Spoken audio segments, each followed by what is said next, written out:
Picture this. It's 1806. The Prussian Army, the legendary heirs of Frederick the Great, is on the march against Napoleon. They are considered, one of the best military machines in all of Europe. But just a few weeks later, that army was basically gone. It just ceased to exist. So how? How could an army with a reputation like that be so completely and utterly annihilated? Well, let's dive into this because it turns out a modern mathematical model gives us a startlingly clear answer. And yeah, that's really the question, isn't it? It's what historians and military buffs have been asking for more than 200 years. This quote from a Reddit discussion just perfectly captures that feeling of complete bewilderment. It wasn't just a loss, it was a total military implosion, so complete that it almost seems unreal. So what were they doing? We are talking about the twin battles of Jena and Auerstedt. They were fought on the very same day, October 14th, 1806. And for Prussia, it was a disaster on a scale you just can't imagine. An entire military legacy, built up over generations, was completely dismantled in just a few hours.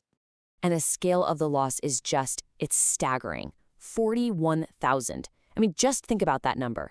That's not a defeat. That's an annihilation. And in the weeks that followed, fortress after fortress just gave up, a lot of them without even putting up a fight. The entire Prussian state was teetering on the edge of collapse. And this is the key. This wasn't just a battle lost on the field. It was a total systemic failure. Okay, so why did this all happen? Well, the usual story you hear is pretty simple. The Prussians were just outdated. They were fighting the last war, kind of coasting on the reputation of Frederick the Great, while Napoleon had completely changed the game. But as you're about to see, that's only scratching the surface. So let's dig into that conventional wisdom first, because it's definitely part of the puzzle. You see, on paper, the two armies might have looked pretty evenly matched, but in reality, they were from different planets. And this comparison just lays it all out.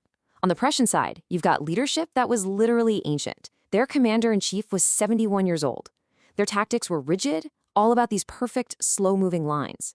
Meanwhile, you look at the French. Napoleon's marshals are young, they're energetic, they're full of initiative. The French army was flexible, using different formations as needed, and their whole command structure, the corps system, let them move with a speed and coordination that just left the Prussians spinning. This comment just hits the nail right on the head. It wasn't just that they failed to keep up, they had actually forgotten the very things, the flexibility, the speed, that had made their own hero, Frederick the Great, so successful. They had turned into a brittle parody of their own history. This is where things get really, really interesting, because all those historical reasons are true, but they don't quite explain the sheer speed and the completeness of the collapse. To get that, we have to look deeper, into the army's brain, how it saw the world, processed information, and made decisions under extreme pressure. And that brings us to a fascinating modern academic paper that actually modeled this whole thing. It brings in a really powerful way to look at any organization, whether it's an army or a startup. The idea of command and control. Command and control, or C2 for short, is basically the nervous system of an army. It's not just about a general yelling orders. It's the entire loop, seeing what's happening on the battlefield, making sense of it, deciding what to do, and then actually doing it, all while your enemy is trying to do that exact same thing, but faster. Right. So the model thinks of this as a battle between two decision cycles. You might have heard of this as the OODA loop: observe, orient, decide, act. The winner in any conflict is the one who can spin through that loop faster and better than the other guy. You get inside their loop, and suddenly they're always reacting to things you've already done. You're not just fighting their soldiers, you're fighting their ability to think. Now, the model boils all this down to two key ideas. First, you've got kappa. Think of kappa as your raw muscle, your firepower, how good your muskets and cannons are. But then you have omega. And omega, well, omega is the secret sauce. It's your teamwork, your organizational brain, your ability to actually use all that muscle effectively. The Prussians, they might have had decent kappa, but their omega, it was about to fall off a cliff.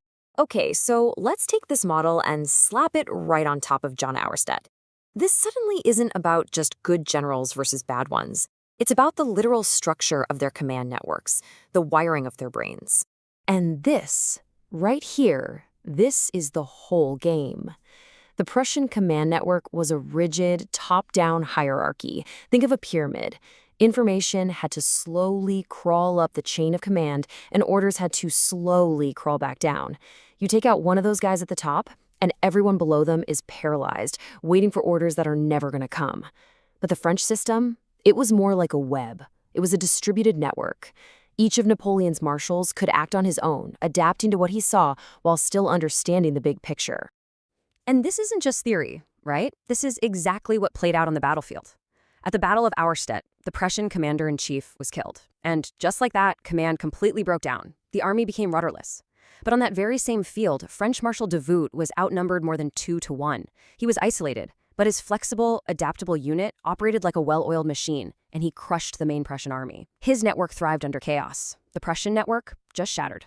And this leads to maybe the most important insight from the whole model. This idea of a catastrophic tipping point. Now, don't worry about all the complex math on this chart. The key takeaway is that the collapse isn't a slow, graceful decline. It's sudden. Once one side's decision cycle gets overwhelmed, a small problem suddenly snowballs into total system failure. It's like a dam breaking. It explains why the Prussian collapse was so fast and so complete. It wasn't a death by 1,000 cuts. It was a sudden, systemic shutdown. So why are we talking so much about a 200-year-old battle? What's the takeaway for us today? Well, it's because these principles are absolutely universal. They apply to pretty much any competitive situation you can think of, where speed and adaptability matter. I mean, it doesn't matter if you're running a business or coaching a sports team or building an app. These are the questions that really matter.